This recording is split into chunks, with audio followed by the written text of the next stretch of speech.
Yeah. Hello and welcome to the Mind Over Matter show.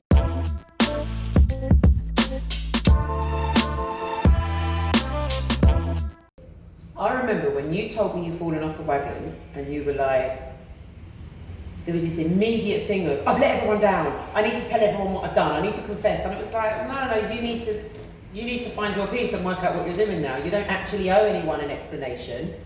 You know, part of the deal of you hosting Mind Over Matter was never that you have to stay sober. You remember, you did 18 months after 20 years. I think, like I've said this a few times before, and nothing was ever written like you have to stay sober, you have to do this, you have to do that. But just because of where it came from, I felt bad. Like, it got to the point just before City Hall, the launch, that I didn't want to be sober anymore. Yeah, I remember. I felt like I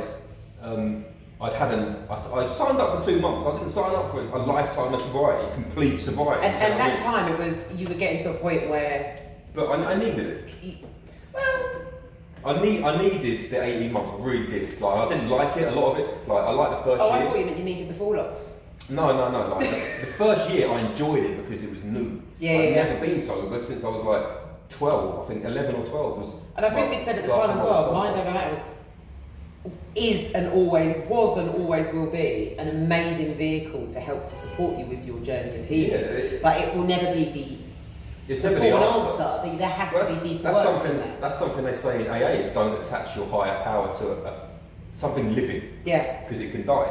Like now with lockdown. Mind Over Matter is never going to die. It's not going to die. It's still there. Like, I agree with that because if you attach your higher power to a person, that person can die. Yeah, people can go. You have to. So but in saying that though, playing devil's advocate, it served a purpose and it helped to keep you sober for 18 months. And I just think you were so hard on yourself when you fell off. It's a process, like recovering from addiction. There aren't many people that I've met, and I have a few people in my life that have addictions that have gone, that's it, I'm not taking X and Y, Z anymore, and that's it forever, and it's been forever. It is work. It's hard. It's hard. Like, I don't know anyone that's done 20 years of addiction and gone, 18 months sober, and even when you fell off, there was often with addiction comes lying. There was no lying. Yeah. There was no, and I think that's why you wanted to tell people straight away, because you felt like, oh my God, I'm lying to people. You weren't. You needed to work out what was happening first. You needed to be in a position where you were a bit more forgiving of yourself, I think, as well.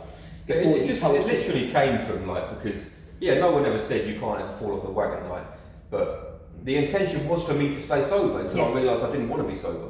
But then the events were going so well, and I did feel bad because people said the essence of this event is you being sober, and that's But people should never have said that to you. That was a bit too much. I don't think they meant it. No, they didn't. Do you know what I mean? But in my head, I'm like, oh shit. Pressure. Yeah. So, it got to Christmas after City Hall, and I was just like, on my own for 10 days. What's the point? Like, all this stuff I've done in the past 18 months, and now I'm still on my own in a bed sitting in South London. So the cycle begins again. Yeah. And I regretted it afterwards. You needed just time to just be at peace with the fact that I've fallen off.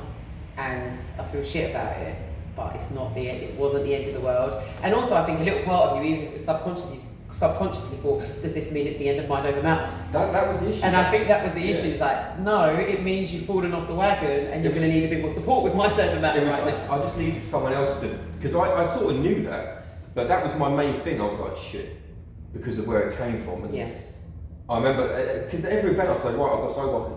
The story was real, and it was. The story's still real, it's just that you fell off the wagon, which again becomes part of the story. I remember, I didn't tell anyone, but events I changed, so I used to say, this event literally keeps me sober, and then I changed it. So this helps to keep me sober sometimes. And do you remember when you did actually kind of write a bit of a statement and say to people, guys, this is what's happened, what the response was? It got more likes and comments than all of my poetry and music combined ever in life. I mean, I hate to say I told you so. But I wasn't sure, because again it goes back to it's literally like my baby. Yeah. Do you know what I mean? And I'm very protective over it, even if it's someone else trying to fuck it up or me fucking it up. You know what I mean? I don't think throughout Mind Over Matter neither of us have claimed that, oh, you know, we're these really lovely healed people. Come and be. No, we're flawed. We're a mess. We're both really good friends with depression. We know depression really well. I know anxiety really well. You know anxiety when in the lead up to events especially, and when leaving the house. Yeah. And I think a lot of people don't know, and I will say this, guys, I'm going to put it out there. Both Fisky and I, for about this 3 years, have been managing some pretty heavy shit in terms of our own like mental health and our own mental illness. And it's not, although you tell your story every month, what we don't do is go online saying, oh my gosh, it's awful right now. But sometimes it's been fucking horrendous for both of us. But what's kind of been beautiful is when you're down, you'll call me, but oh, pants, no. And I'll be like, I'm good, I've got this. And when I'm in that one of those slumps and my energy goes, then you're always like, don't worry, I've got you. And it just works. There's a silent understanding, even if we drive each other mad, of I feel like it will get done, like we can trust each other. I feel like pre-lockdown that was true, but I think during lockdown we've both been like... Yeah, lockdown's been harder. Lockdown's been the first time that we've spoken sometimes, and you've been like, are you alright? And it's like, Sometimes I just message him, meh. Like, yeah, it's gonna do this shit, something. But the thing is, I wouldn't do that with many people, but you know what it means if I'm like, nah. And it never means I'm not interested or I'm out or I'm, but sometimes I'll be back in a minute. Yeah, I'll be back to shore soon. No, you're probably the only person, the first person, besides Kristen. Shout out Kristen. That I can be like that with, that understands, do you know what I mean?